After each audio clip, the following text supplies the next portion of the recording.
Hey guys, today we are going to look at a popular effect that you can find all over YouTube and find all over Behance and places like that called the Pixel Stretch Effect. This was invented by some artist. I want to say his name is on here somewhere. Let's look. Joe Cavazos. Joe Cavazos invented this and kind of went kind of wild with it, and people just took off with it, and people started making a lot of really neat things with it. So we're going to learn how we make this. This is a pretty simple effect, pretty quick little thing here. Like anything else in Photoshop, you start with a very simple concept, and then from there you can just go wild with it, and you can sort of see what you're all kind of looking for in your own, like you say, you don't not only learn how to use the various effects, you also kind of learn, your own sort of style and stuff. Okay, so this is what I made with it. I made this little effect here. I found this girl on Pixabay or whatever, just something with motion. Obviously, anything can help. And I'll go ahead and delete all this and just and bring this up to visibility. And I want to say I did a bad thing. All right, let me just delete these guys. And so we left with this. The way we do this, there's a command that will allow you to copy it. Copy your that will allow you to copy your image and move it over at the same time. So essentially, what we do is just hold down Control, Alt, Shift, and press the arrow key, right? And so left or right just doesn't matter. In this case, I'm moving it left just because I want it to come off the right side. So I'm just going to keep doing this until I can find a single column of all of these colors on sort of the back edge, the right edge. So I'm going to hold this down really until I get to the bottom here. Let me just, right, so that's about right. So I can see a straight line going straight down right about there. That works about right. So I'm just going to grab one of these copies, put it off to the side, and the rest of them I'll select. Let's see, just hold down Shift and select from top to bottom like this, and just right click on them and just merge these down. Merge layers.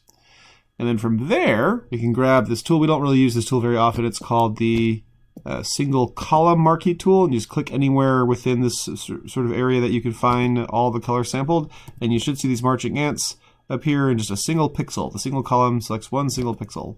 So you see that, and then with your marquee tool, right click on that and just layer via copy.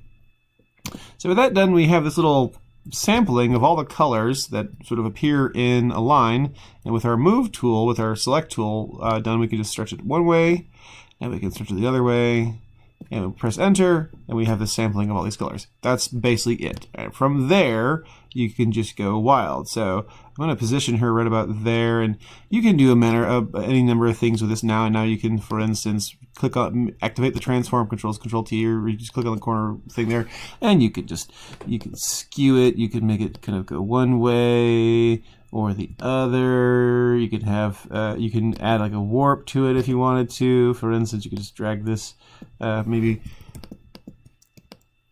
control back here. It's like maybe have it do like a lot of those guys do, which is sort of have it go straight up, flip it around like so. You can drag this guy around.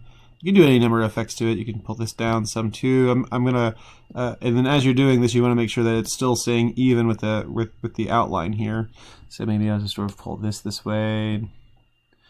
Oh, I don't know. Any number of things you want to try. Once you do that, press enter. You've got your changes all made, and from there, let's see if we can't mask it out. Maybe just sort of erase the areas that are that we don't want. So I don't want this to go past her left edge here. So I'll just sort of erase this stuff and have this. Maybe I can have it happen past her hair there as well. But all right.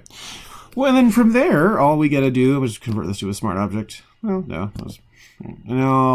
We can add some lighting effects. So here's a little lighting effect we can add. We just sort of add a little streak of light kind of coming off of it, and maybe have it curve around sort of in the same, maybe in this case getting a little bit more narrower in the curve, more extreme in the curve, and right click on this and make a selection.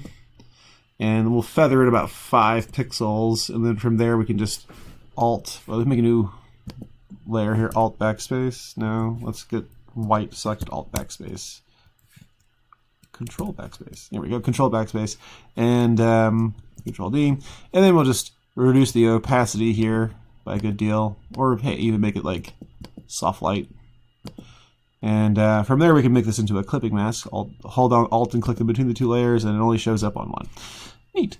So that's essentially it. That's the long and short of the effect. From there, you can add any number of lighting effects you want. If I wanted to say, for instance, Control Alt Shift and E, and then maybe make a copy of everything, and then from there add some effects to, with my with my camera raw filter, I could do a number of things to sort of adjust the look of this whole design as a whole. I might want to just mess with the tint and the temperature and stuff, and this is not responding here.